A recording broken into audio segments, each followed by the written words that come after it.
නවත්තන්න. අජිත්ගේ තාත්තා කිව්වා හරි ඉතින් මොක ප්‍රොබ්ලම් එකක් නෙවෙයි.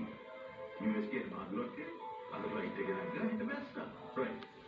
අපි දැන් මෙච්චර කාලෙ අහලා තියෙන්නේ කෙල්ලම හොයාගෙන කොල්ලෝ යනවා කියලානේ.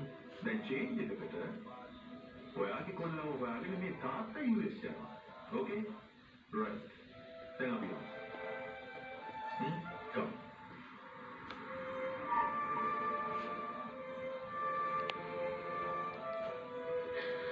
Hey, dude.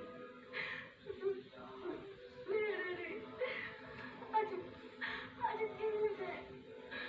කවදාවත් මට නොකිය අජිත් යන්නේ නැහැ නේද? ඉතින් අද මේ ඉන්නකෝ. hello. Ashley. මේ එයාපෝට් එකේ ඉන්නේ.